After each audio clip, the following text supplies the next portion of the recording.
Welcome to What is Going Om, for new thought from the edge of Om.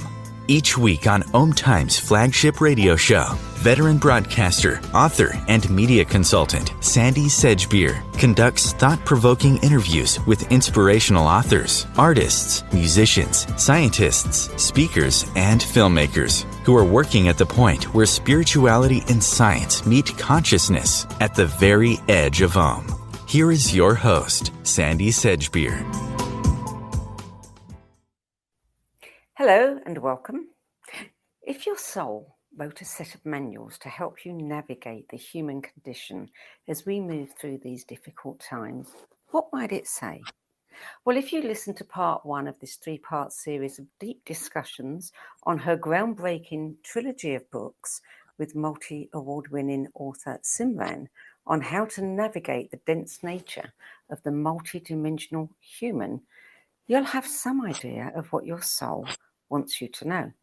And if you didn't, stay tuned, because globally recognized speaker, host of 1111 Talk Radio, 1111 Interviews TV, and publisher of the Nautilus Award-winning 1111 magazine, Simran, joins me today to talk about the second book in her self-realization series titled Living, Being, and Knowing. Simran, welcome back to the show.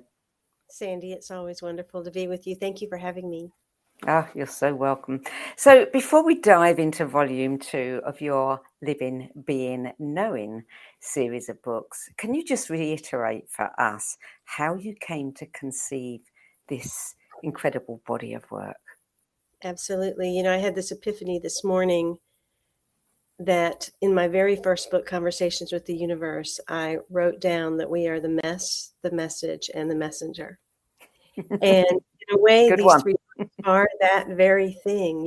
Living is that place of mess that is our lives, that we all have, whether we are a spiritual teacher or whether we are any other person that is out there doing any other occupation. And I came to that because of my own life and what I was going through, and recognizing that we all keep going through these various cycles of things that are challenge and obstacles and conflict and chaos and darkness that eventually leads to a state of death, typically of an identity. And I wanted to explore that more. And that had me go into a deep dive of exploration, because I am devoted to the journey of the soul. And that self-realization is an ever deepening process into the subtler and subtler realms. That led me into what has become my second book in this trilogy. And it has everything to do with our underworld.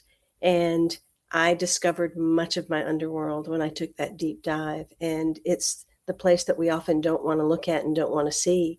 And what I discovered the most was the animal, hence the outfit today, the animal inside every one of us, because it is alive and well, and it is always present. And it is a conversation that we must have, at least with ourselves, so that we start to understand where it is that we are to go to find our humanity, which ends up being what the third book is about. Because I think a lot of us think we've touched our humanity, that we are living as human beings, but I don't think we realize how very feral we are, and that we have to embrace that feral nature that we have in order to truly touch our humanity and allow compassion to flower. Only then do we touch forgiveness and love and all of those beautiful light worlds that we spew about. We have to really understand that there's a place very deep within us, a dark hole that has to be touched, where those precious gems are actually sitting for us to receive and to give also to the world. I know that deep dive you took lasted about 7 years, didn't it? It did. It was a long time. Years, yes. And isn't it interesting that it's that number 7 again, which comes up again and again in your work? It does, because we have that cyclical pattern within ourselves, and it really does boil down to our 0 to 7 years of life. And so I've come to realize how deeply spiritual the number 7 is, and how deeply profound it is in looking at ourselves in every experience that happens to us, because it will go back to a certain moment that actually imprinted us. And we are here to dissolve. We are here to disintegrate. We are here to let go of everything that we've come to believe about ourselves. That is true self-realization. And that's one of the things that I want to help individuals understand, that when they embark upon this path of really knowing themselves, it is not to become something more. It is actually to release from ourselves all the things that have bound us into being what we believe ourselves to be. You can't be the divine and wear all these other faces and masks and hats. If you really are here for the journey of the soul, then it is going to be a path that very few will take, because who wants to become nothing? Who wants to dissolve everything? But yet that's where the eternity exists. And so these books are a pathway into very slowly sipping that information to touching the subtle within us, the true self-realization that is the Godhead within each one of us. But it requires releasing everything that we've known. Yes, and it really is. It is a slow journey, isn't it? I mean, you can't sit and read these books and take in that information in one sitting. It's something that, it's like sound bites, and you've got to stop and you've got to savor and really digest every single piece. Yes, it took 7 years for me to really drill down this information, and it was from an experiential way that I did that, because I was going through an experience that I decided to deeply feel. And one of your guests is saying that pain is the best teacher, and that is true. Our pain and our trauma is really what helps us pause and stop long enough. But we're not taught to stay committed to that too may have good in it, that may flower into something really beautiful and actually be a pointer in a direction towards our greater good. And so in that moment, I was willing to do that. And the reason I wrote these books is so that people don't have to spend 7 years doing that they can do it in these bite-sized morsels where they savor, as you say, these different pieces and allow that medicine to work within them to unearth their own subtleties. Mm-hmm. So in our last conversation, we spoke about Volume 1, Living, which covered the 7 blessings of human experience. And now Volume 2 has just been released, and this focuses on the 7 illusions of social conditioning that derail personal power, purpose, and peace, which you describe as a radical book, rebellious and provocative in its philosophy. Well, I expect radical from you. but tell us a little bit about this then, book 2. There are some concepts in this book that are going to be triggering to the ego. This series is not one that the ego definitely wants to be a part of. It's going to push against, it's going to fall asleep. It's going to say, I don't want to read this. I don't want to go this slow. And it is because there are aspects of us that exist all of the time that we are not present to. And those aspects happen to be many levels of our underworld. And I think that in the fields of psychology and spirituality and self-help, the world of the shadow has come more and more to light, and people are digging into that and getting to know that part of themselves. But there are levels beneath the shadow that are also very active. And so when people say, why do these things happen in the world, or why do we have such darkness, or why the divisiveness in our political world, why the crisis in Middle East and different places, why are these taking place? It is because we collectively are contributing to this. And what we don't realize are the levels of being that are active within us that are always present, but we are not present to. And those would be the level of the animal within us that is hungry, that is greedy, that hunts, that has to survive, has to kill to survive. It's the level of the monster that would do anything, that doesn't think of anyone, that can delve into hate, that can delve into those places where we secretly don't want to think that we have those thoughts. And yet at times there are people or places or things that will trigger us to have those very same hateful and negative thoughts that we condemn others for. And then there's the demons inside of us, one or more of them. And those are the places we most resist wanting to see, because we can't possibly be like the villain over there, or like the narcissist, or like all of the people that are creating the most horrible things on the planet. We can't possibly be anything like that. But if we really are going to talk about oneness, and we really are going to say that everything is connected, then we can't distance ourselves from that part of ourselves that also exists. And it's not that we let that part of ourselves take over. It is that we acknowledge and understand and get to know and embrace and are present to every level of being as we partake in any thought, word, or action. My role on the earth at this time is more so to do no harm, to really say, okay, what part of me wants to take this action? Is it some greedy part of me that needs something, that is hungry? Is it a higher part of me that is loving and kind? Is it a very animalistic part of me or demonic part of me that I'm not willing to see? It's the willingness to truly know ourselves from that level of self-realization is how we can truly change the world. So tell us what these 7 illusions are. Sure, they go into the very things that we have all been conditioned into and gotten to believe certain ideas around. So it's things like the illusion of money or the illusion of time. It has to do with our illusion of identity, who we believe ourselves to be, or even the idea of evolution. That too is another illusion that we've fallen victim to. And then there's the illusion of war. And all of these different illusions, these 7 illusions, correlate to the 7 blessings, the unorthodox blessings I talk about in book 1. And they also connect to the 7 graces that we must give ourselves to open to our humanity that are in book 3, which comes out in February. So how are illusions such as time, money, and evolution serving, as you describe it, to perpetuate conformity and human conditioning? Well, these things definitely cater to our ego. And so if we are living life from the ego, then we get caught up in these nets. So you will often probably hear people, or you might even yourself say, I don't have enough time.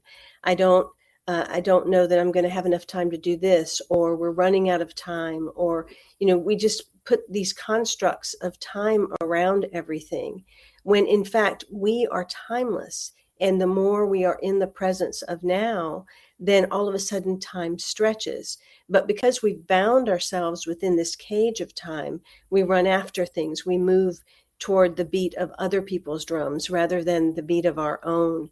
We feel forced and rushed and pushed to do certain things by a certain age or a certain stage, or we've been given this idea that there's some reason to rush or have effort towards something, because if we don't, there's going to be some massive destruction, whether it's in our companies or in our countries.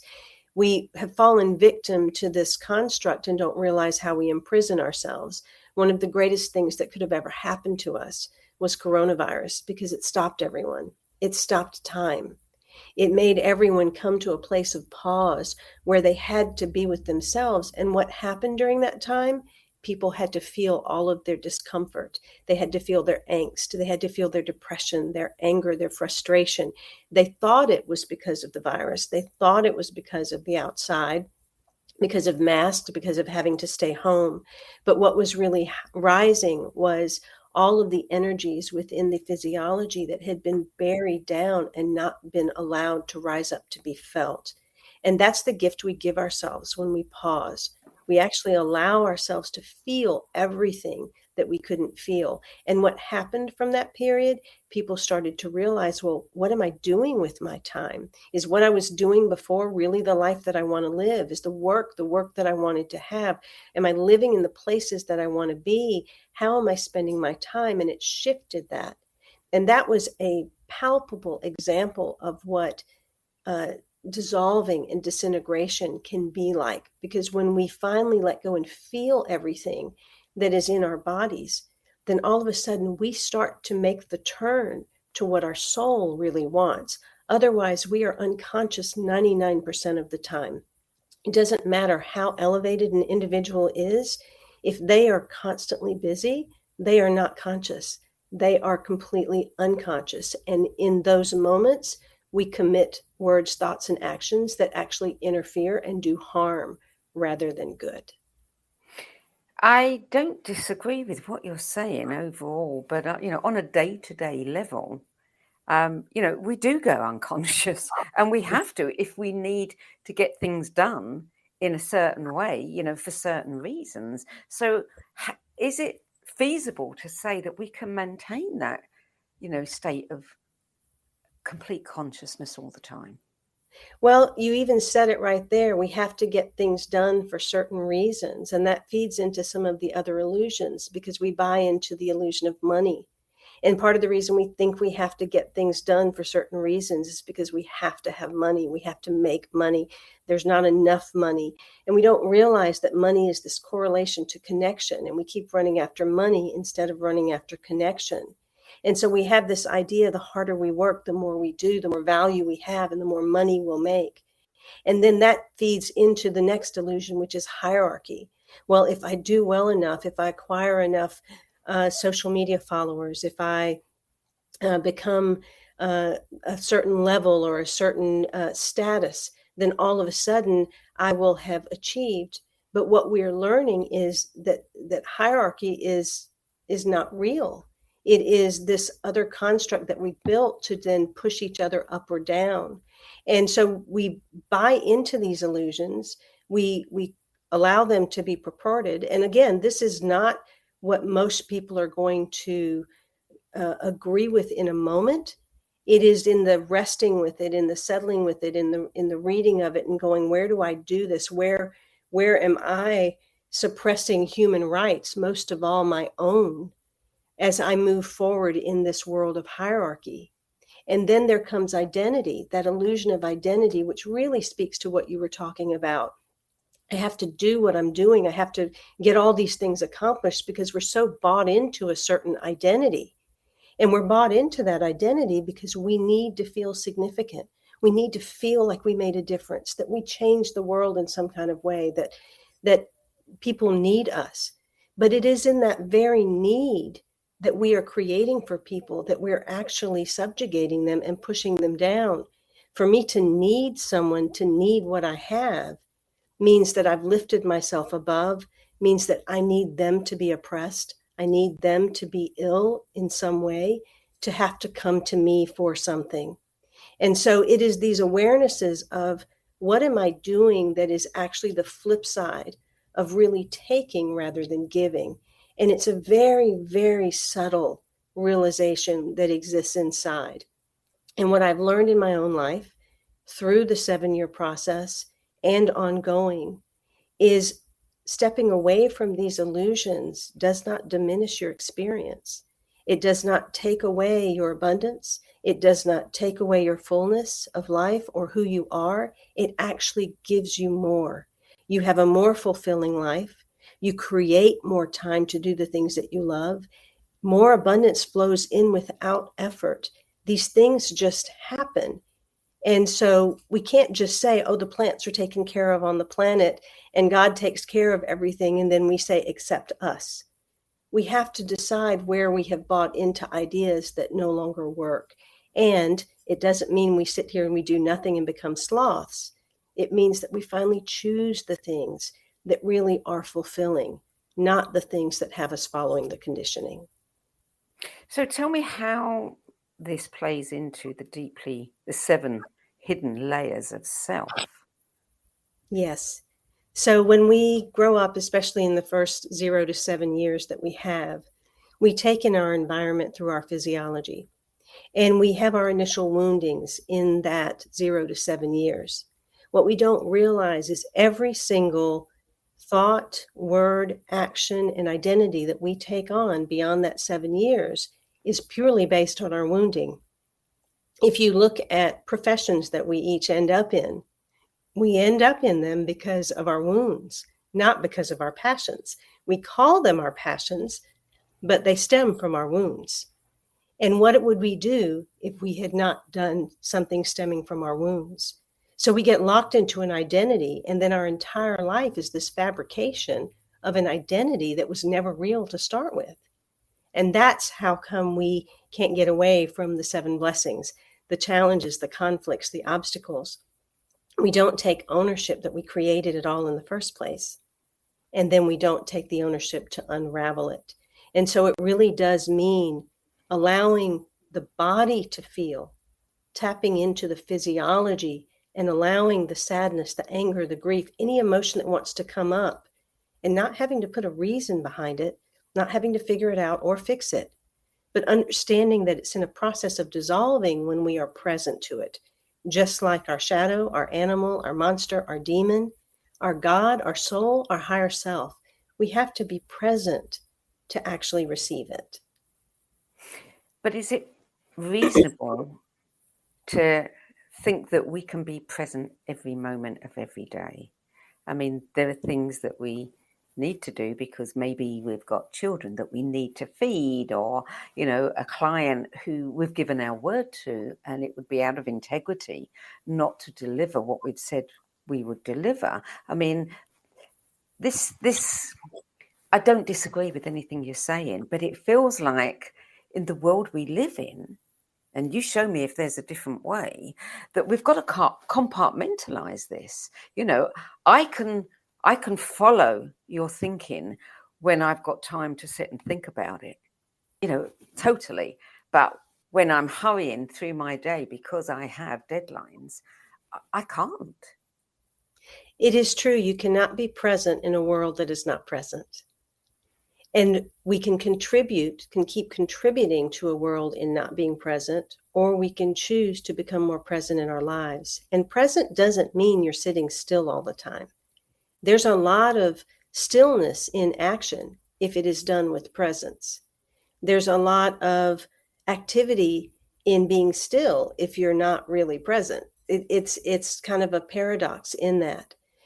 When you are deeply present, you are with what the moment is calling for.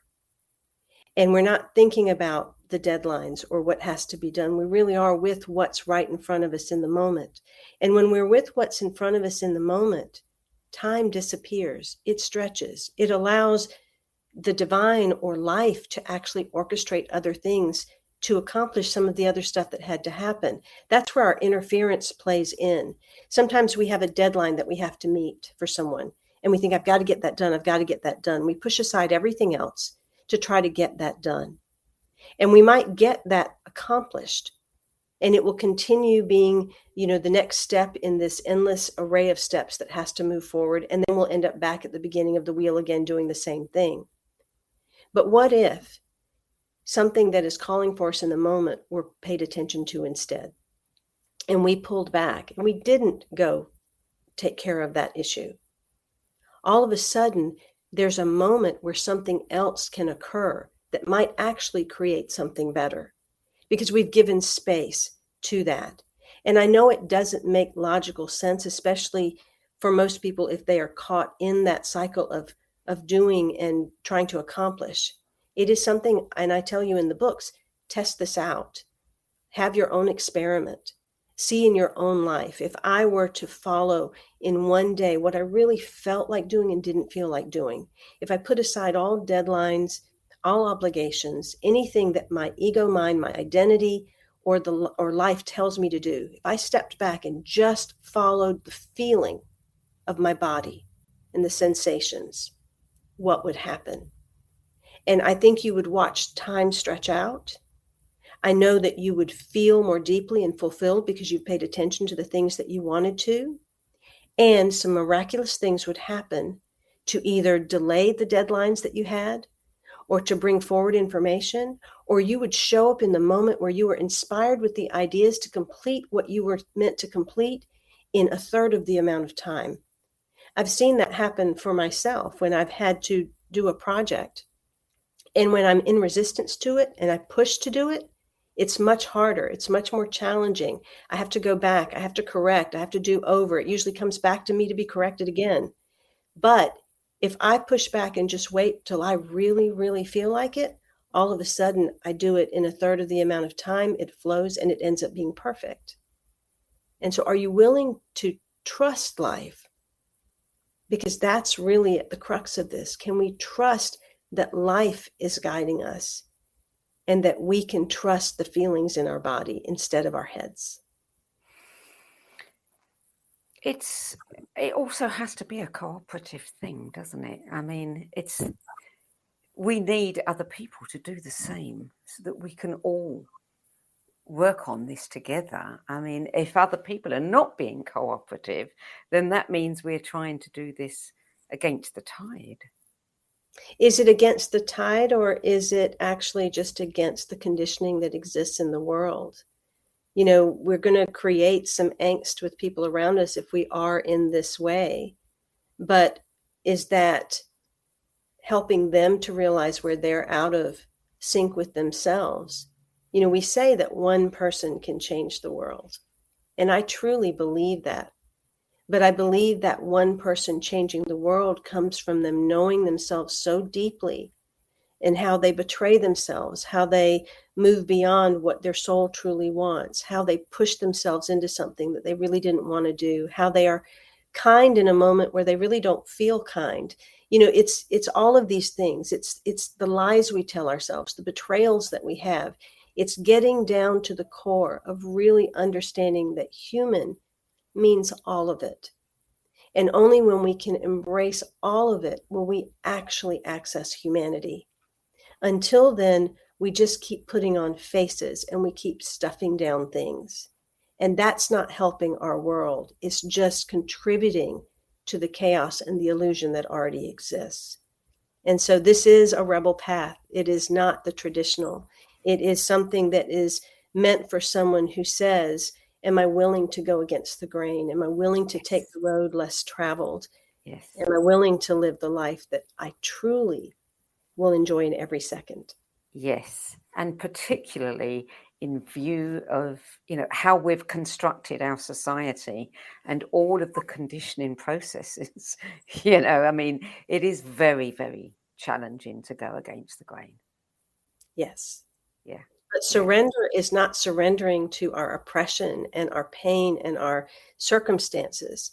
Surrender means letting yourself surrender to the highest and best self that you are. From the ego mind, that is, let me go out and attain something and be somebody. But to the soul, that means, let me surrender in a way that it is not me fall away. And when we're willing to do that, then we can actually be of even greater service to the world. And sometimes that means never being seen, and yet having a vibration and a frequency that actually impacts the world in a really beautiful way. There's a reason that mystics are often very unheard of. And it is because they know that there's nothing to actually do outwardly in a big way, that they can do everything right where they are and still impact the collective. Can we be that humble? Can we be that innocent? Can we be that open? Yeah, that is a question that they're all questions that we should all consider. I don't know how many of us are ready to actually surrender. We're going to take a short break now, Simran. You're listening to What Is Going On. I'm Sandie Sedgbeer, and my guest today is publisher of 1111 magazine, host of 1111 Talk Radio and 1111 Interviews TV, Simran. And we're talking about volume 2 in her self-realization series of books, Living, Being and Knowing. We'll be back in a few moments. OMTimes TV.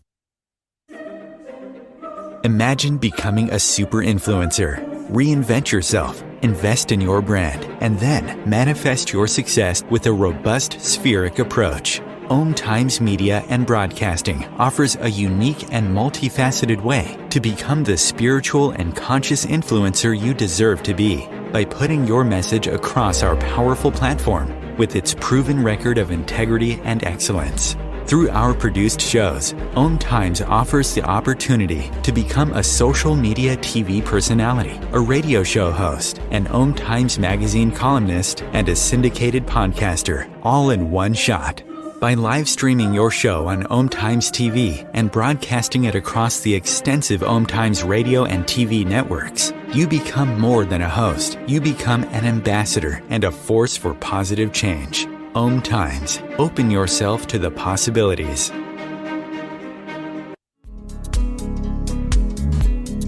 Hello, I'm Sandie Sedgbeer, host of OMTimes' flagship radio show, What Is Going On? And as an author, editor and 13 times book judge who's read thousands of books and interviewed hundreds of authors, I'm constantly asked what's really worth reading and what's not. So I created the No BS Spiritual Book Club to help you save time and money by picking the brains of discerning names who have walked this path before you. There's no catch, no fees and no BS, just an ever-growing library of 10 best spiritual book lists from some of your favourite authors and teachers, plus free book excerpts, audios and video interviews with people like Don Miguel Ruiz Jr., David G., Lee Harris, Mark Nepo and more. From well-known classics to hidden gems you've never heard of, it's the only no BS guide to the best spiritual books to enlighten your journey of self-discovery. So why not join the club? Get inspired and save money at the nobsspiritualbookclub.com. There are 16 million children struggling with hunger in America. That's 1 in 5 daughters, sons, neighbors, and classmates who don't know where their next meal is coming from. Yet billions of pounds of good food go to waste every year. It's time we do something about it. Feeding America is a nationwide network of food banks that helps provide meals to millions of kids and families in need. Visit feedingamerica.org to help them feed even more. Together, we can solve hunger. Together, we're feeding America.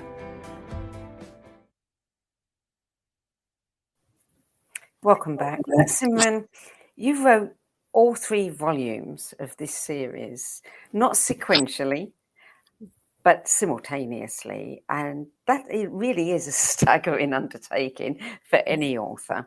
I'm curious to know how you managed it, even as you are having all of these epiphanies, and trying to surrender to them at the same time. How did you do that? I actually spent the 7 years being very present to every experience. So viscerally, palpably, I was experiencing this multidimensional nature. I knew what my life looked like. I knew what I was going through on the physical experience. I was watching myself sometimes push against, sometimes surrender. I was watching myself sometimes try to be the higher person, and other times all of a sudden go completely unconscious and become the feral person. I watched myself in all these capacities that we all end up encountering at some point in our lives with different interactions. And at the same time, each time I did, I could feel it. It was like I was becoming more and more sensitive. I could feel the growl of the animal. I could feel the hate at times rise up. And when I did, it was shocking. It was like, whoa, what is this? What is this real feeling of hate that is here? And where's this hate going? What am I hating? And then it was like, oh, wow, this is not just outward hate. This is a deep sense of self-hate. I've hit the core of how much I hate myself. And that's a deep place that we all have to get to. Because if we've encountered any type of trauma, there is a deep seed of self-hate that would actually create trauma in our lives. And the more I went, I started to encounter emotions that I had never felt before in a different way, whether they were tears and grief or whether they were places of freeze inside my body. And they started to feel very similar to the weather. It was as if the tears, when they came very gently, it was like rain. And other times I could feel the storm, and I started to realize how much we are very much like nature. And we have to allow those elements to course through our bodies and to be felt and to acknowledge and received. And so I didn't do any writing during that period. It was all a deep immersion because I have always been one that was about experience. I believe we are experiencing ourselves. And I wanted to know that if I'd been so committed to the light all this time and I still ended up in this place, I must have missed something. So can I be as devoted to the darkness? Can the darkness not be a bad thing? Can it actually be something as divine that is showing me some deep kernel in the hard, cold ground that I have not yet surfaced? And I discovered so much by going to the darkness, especially what true light actually is and feels like and looks like. And it's all encompassing. And so once that was completed, I never had any intention of writing anything. I didn't feel like writing. I didn't care if I inspired anyone else. It just wasn't even on my radar. I don't feel the need to even be out there. I, as of late, have struggled with even whether to speak on video or to do my radio show. I've decided to stop. and am in contemplation about pausing 1111 magazine and all of that, because it all feels now like it's an interference rather than a support. And all I can say is that's a deep subtlety that I've gotten to about the way we interact in the world as energy, and understanding our transactional nature with the world, and how are we really giving? Are we really unconditionally giving? Or is there always this other transactional side of what we want back? And so when it came time to write, I was very resistant, but I kept getting the nudge that this needs to be written down. It's probably not even something that most people would receive at this time, but it needs to at least be there. And whoever's meant to, whoever wants to go to their soul and really do the deep work of self-realization, that they will do this, but they need to be instructed to do it in a very slow way, in a gentle way, because this does not have to be harsh. It does not have to be painful. It can be a gentle uncovering that takes place.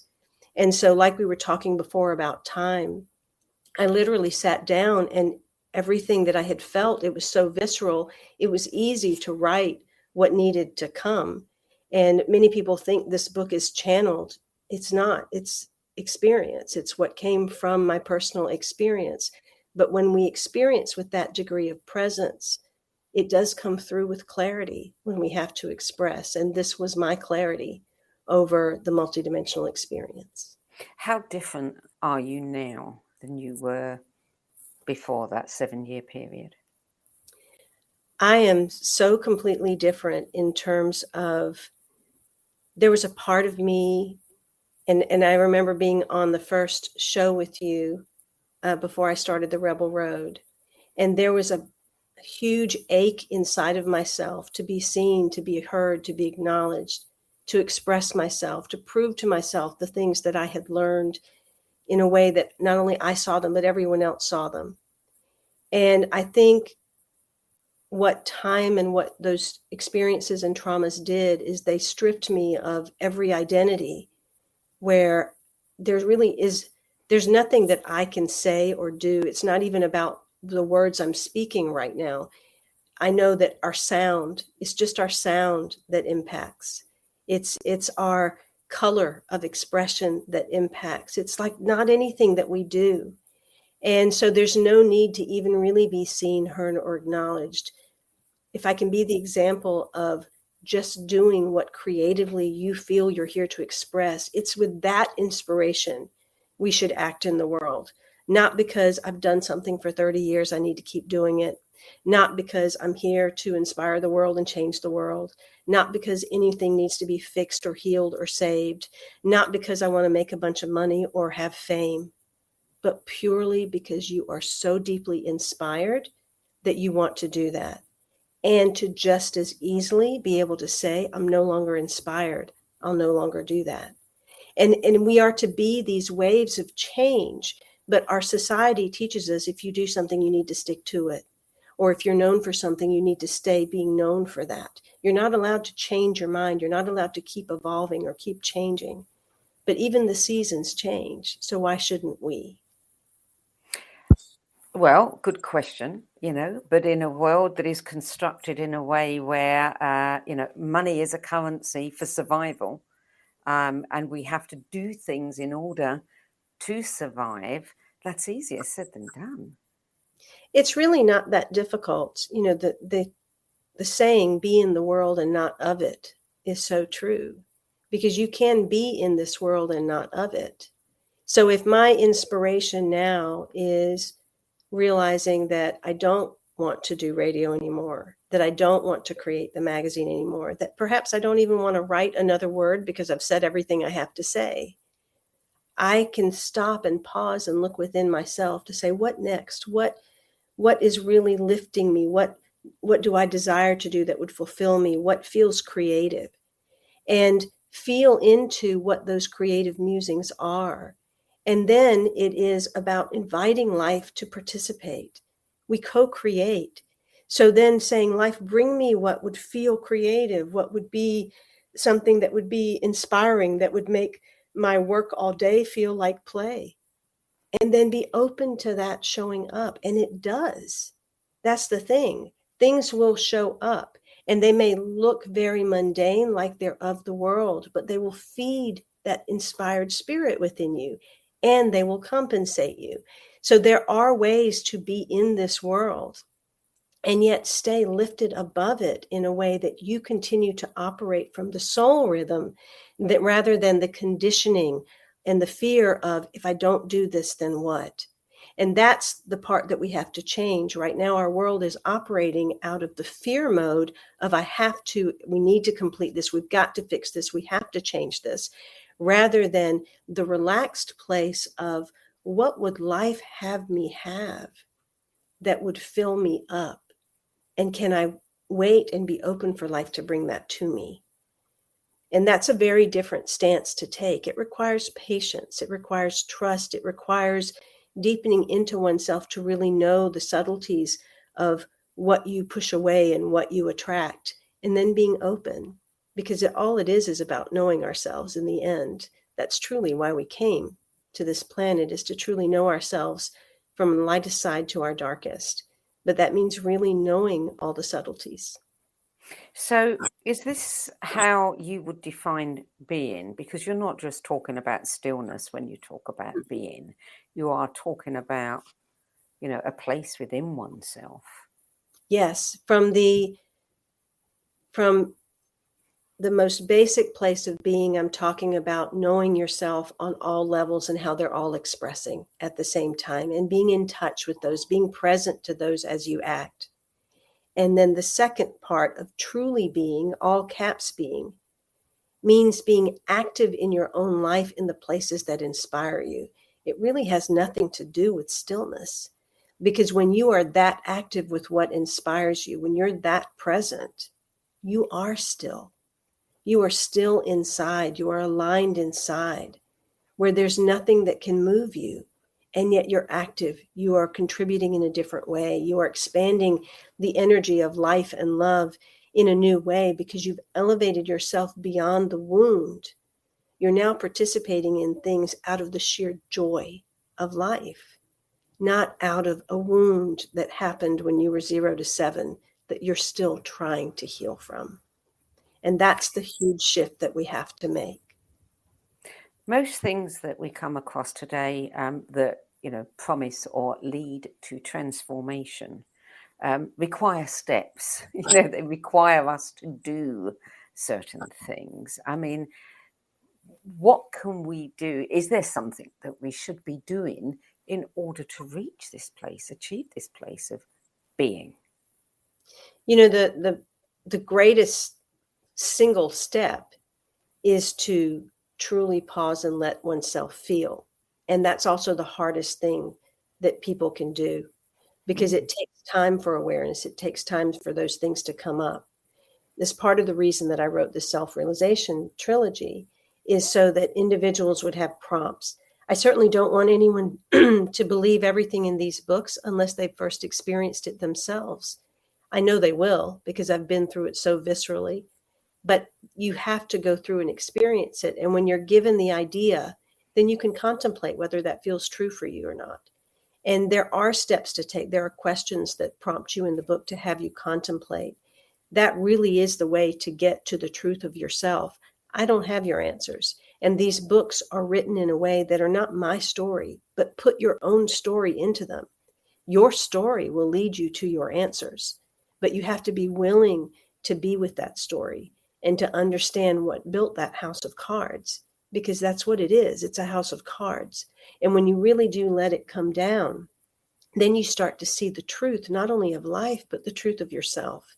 And then there comes a day where you can't do something that's against yourself. You can't talk to someone that you don't want to talk to. You can't say yes to something that you really have a big no for. You can no longer participate in a type of work because it just physically will not let you do it.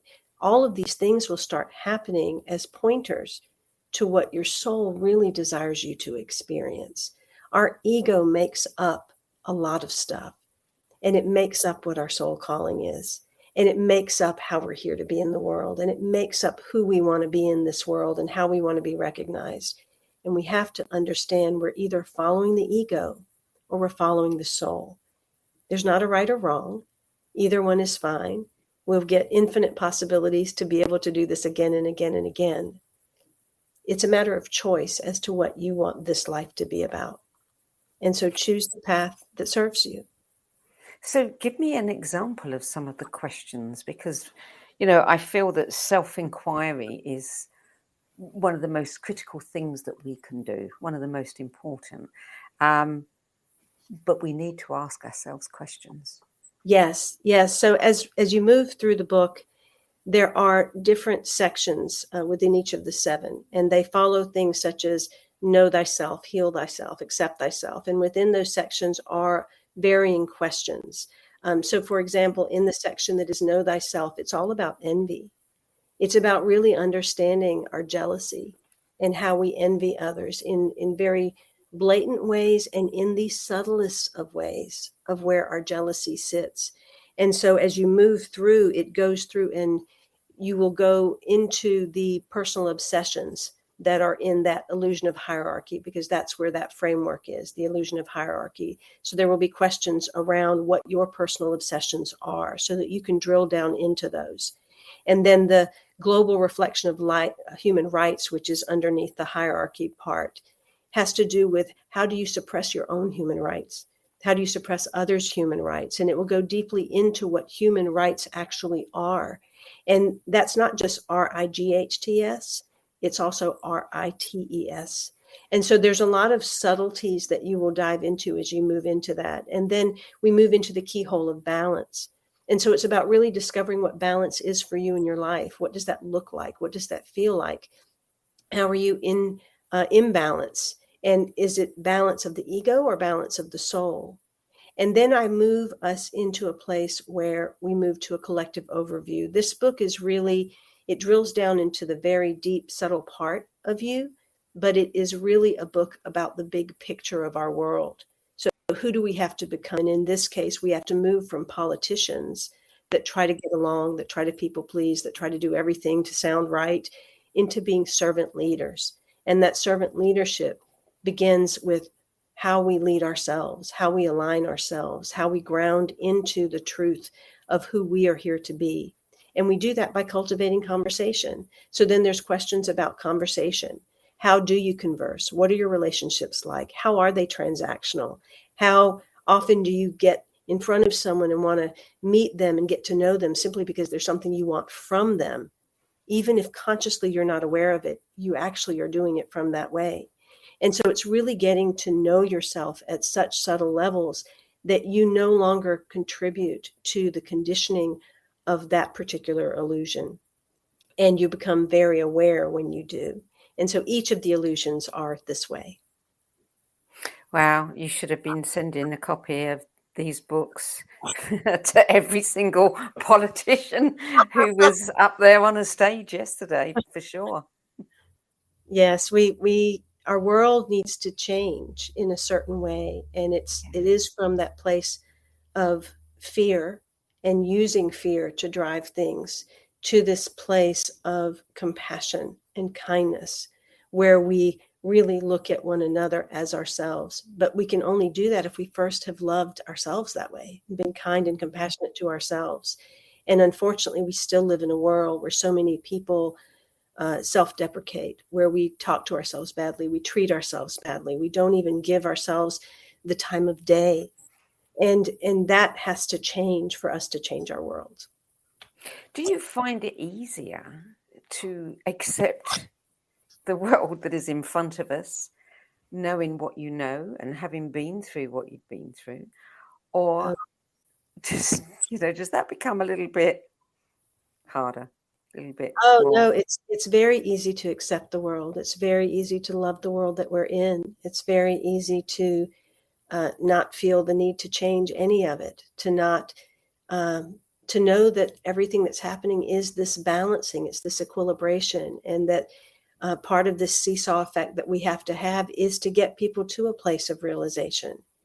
And so, I think once we do the work of inner realization, we get to a place of neutrality and equanimity that lets us be with anything that is taking place and not feel rocked by it. It doesn't mean we don't feel the sadness, the grief, the emotion around it, but we don't feel the reactivity around it to have to go do something right away, because we don't realize how our interference is just expanding that energy even more.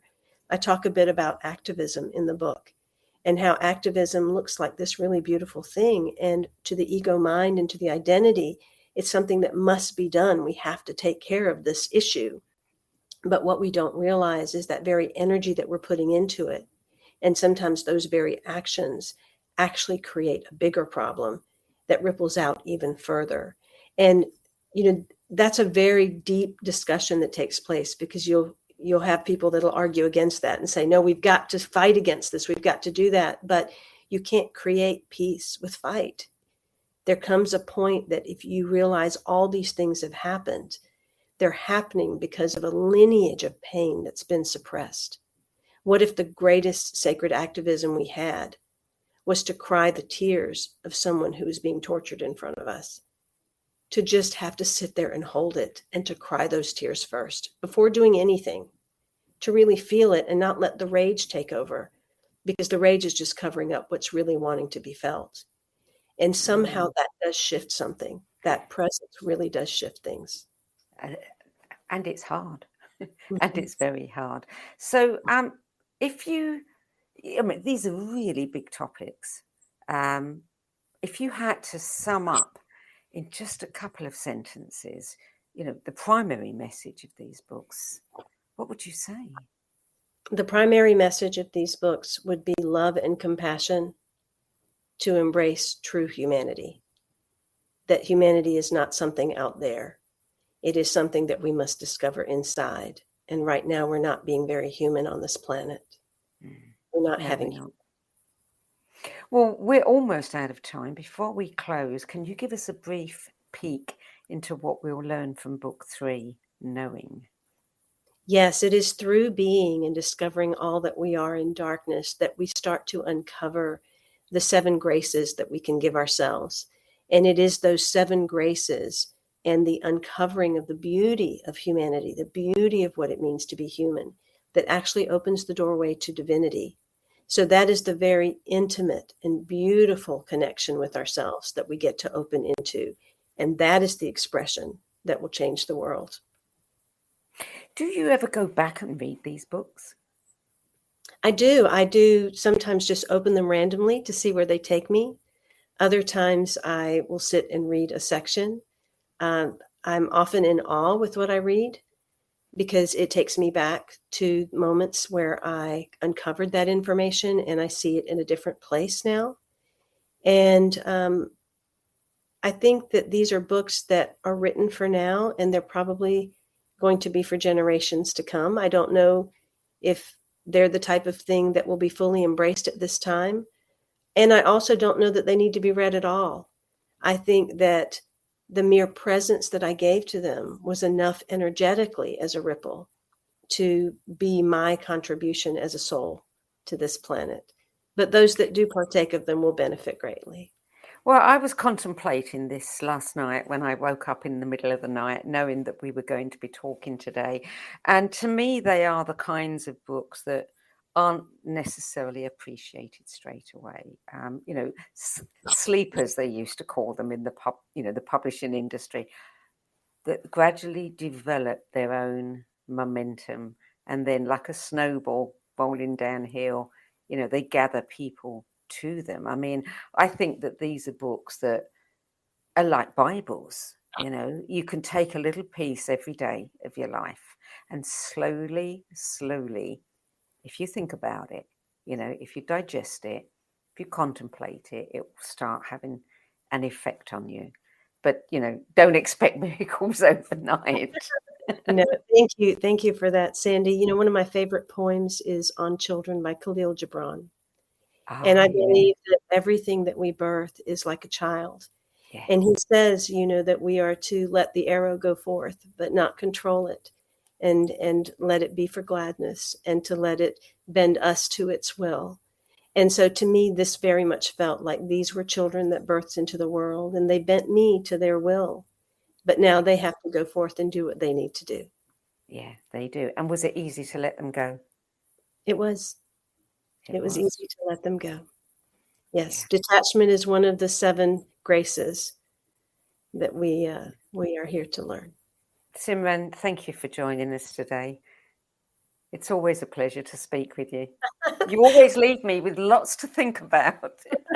Thank you for always giving this rebel the space to be unique and different and have my own point of view. Absolutely. Absolutely. So the self-realization trilogy, Living, Being and Knowing, is published by Schiffer Publishing. And today we've been discussing book 2, which is Being, the 7 illusions that derail personal power, purpose and peace. And book 3, Knowing, the 7 human expressions of grace, will be released in 2023. So for more information about Simran and her work, her events, coaching, private sessions, and everything else, visit her website at iamsimran.com. That's it for this week. I'm Sandie Sedgbeer, and I'll be back with you again at the same time next week. Till then, it's goodbye from me, and thank you to Simran. Thank you.